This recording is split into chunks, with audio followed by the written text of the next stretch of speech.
Buat yang ngerasa sebagai fanboy-nya Poco, kalian harus banyak-banyak bersyukur karena cuma ngemodal 4 jutaan aja, kita bisa dapetin sebuah smartphone dengan spek gila-gilaan seperti Poco F6 dan X7 Pro. Khusus untuk F6 saat ini posisinya masih sangat-sangat menarik karena Poco F7 reguler sendiri harganya di 5 jutaan tebel. So, biar nggak usah pakai lama, langsung aja ini dia komparasi pemakaian sehari-hari antara Poco F6 dan X7 Pro. So, mari kita let's go dan jangan lupa kasih supportnya terus untuk channel ini nanti di akhir video.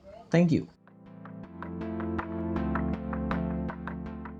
Walaupun X7 Pro udah sekitaran 4 bulanan dirilis atau bahkan F7 yang belum lama muncul, saya yakin banget di luar sana masih banyak orang yang bertahan pakai Poco F6.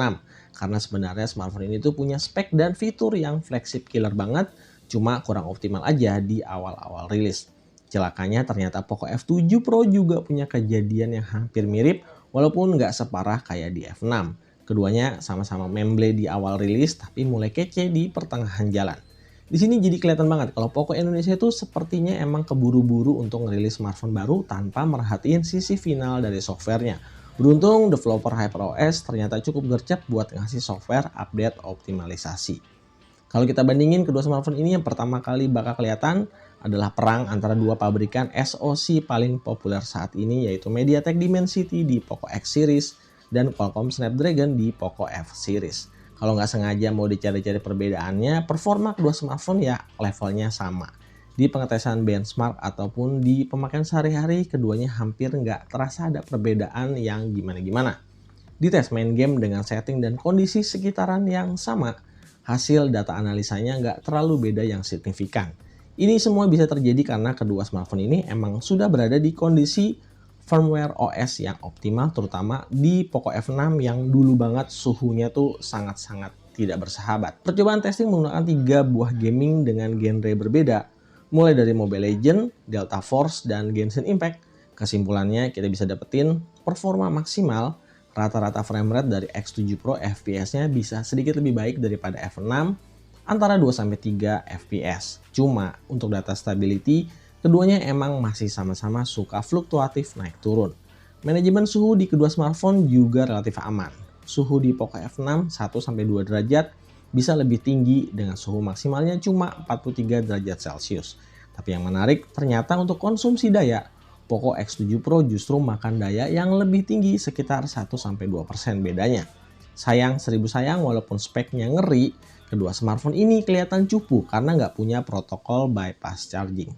Terakhir nih, buat yang suka banget ngoprak-ngoprek mainin game-game emulator, Poco F6 dengan SoC Snapdragon 8S Gen 3 punya kelebihan tersendiri karena pilihan game yang bisa dimainin lebih banyak disupport dibandingkan SoC dari MediaTek Dimensity 8400 Ultra yang masih sangat terbatas.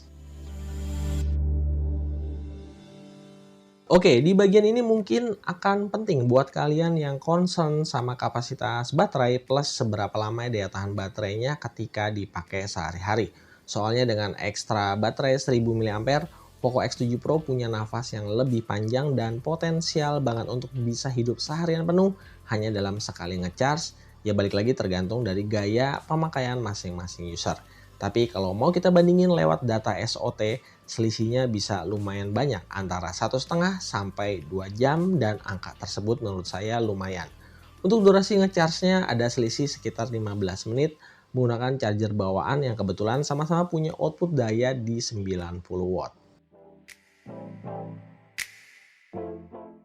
Apapun serinya, kalau ekspektasi sama kameranya terlalu tinggi, kalian pasti bakal kecewa sama Poco.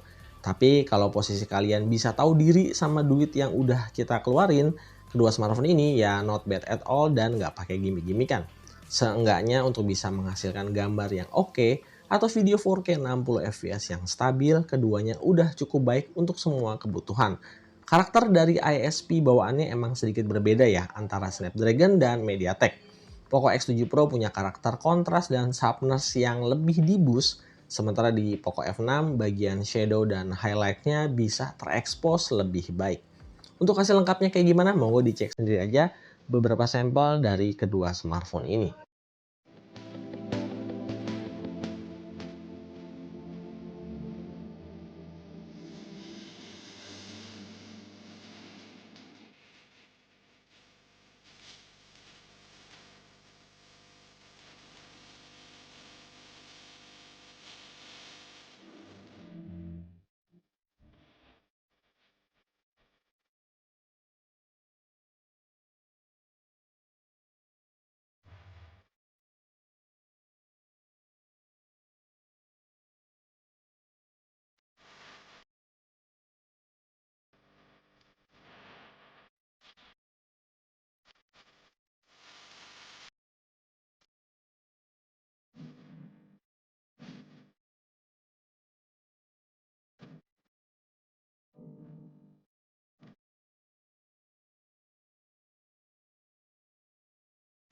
Oke guys, jadi ini dia contoh video recording ya 4K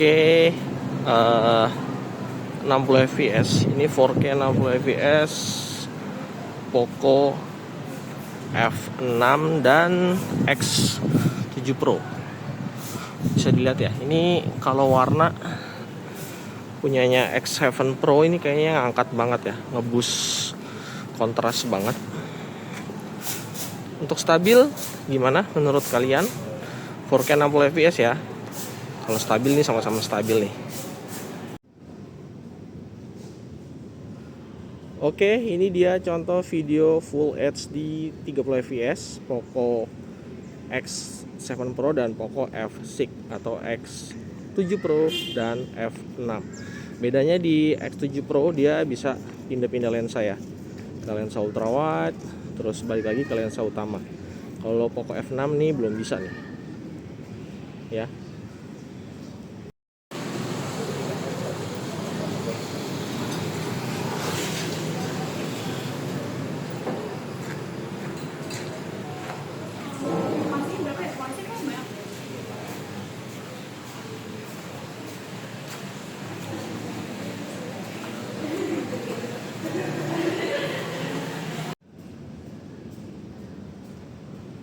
Oke, ini video kamera depan ya.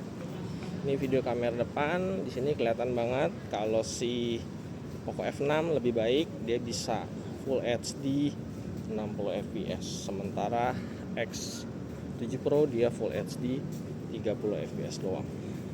Jadi untuk stabilisasinya sama, tapi untuk smoothnya dia karena bisa 60 fps, Poco F6 lebih oke ya. Dynamic range-nya sosok lah ya. Walaupun secara kasta X series dan F series sedikit beda kelas, HyperOS dan AI service yang dipakai di kedua smartphone sama persis, termasuk untuk fitur interconnectivity yang jadi fitur unggulan dari grupnya Xiaomi dan Poco. Yang membedakan hanya beberapa default fitur dari ROM bawaan. Sebagai contoh, di Poco F6 ada fitur Active Visual Gesture yang menurut saya sih ini keren banget, dimana kita bisa melakukan perintah scrolling layar dengan menggunakan sapuan telapak tangan. Sementara di Poco X7 Pro ada fitur battery protection seperti penghitung cycle charging dan juga indikator kesehatan baterai. Nah, di bagian yang terakhir ini jujur saya bingung nih, apakah ini kelebihan atau kekurangan? Soalnya kalau kita bicarain baterai health jadinya ya malah keingetan sama baterai health-nya iPhone yang malah bikin parno usernya. Oke, kesimpulan untuk performa UI dari kedua HyperOS di masing-masing smartphone udah cukup bikin nyaman. Perbaikan di sistem stability dan thermal managementnya hasilnya udah cukup positif, ngejaga performa supaya tetap bagus tapi nggak sampai bikin jadi overheating juga. Kalau bicarain kelebihan ya Poco X7 Pro punya proteksi IP rating 68 yang jelas lebih aman, plus daya tahan baterainya lebih baik daripada Poco F6. Sementara kalau di F6 dia pakai SoC dari Qualcomm Snapdragon yang walaupun performanya mungkin secara umum nggak jauh beda sama Dimensity 8400 Ultra, tapi untuk di beberapa sikon tertentu SoC-nya bisa lebih fleksibel untuk dibikin custom ROM atau sekedar buat mainin game-game yang berbasis emulator. So, dari kedua smartphone ini kira-kira kalau ditanya apakah kalian pilih yang mana nih? Apakah tim Poco F6 atau tim Poco X7 Pro? Yuk, coba drop komen kalian di bawah. Sekalian ceritain juga dong pengalaman kalian yang pakai kedua smartphone ini di rumah. Sampai ketemu lagi di video-video selanjutnya dan jangan lupa kasih supportnya terus di channel ini. Hai, pamit and stay out. Bye-bye.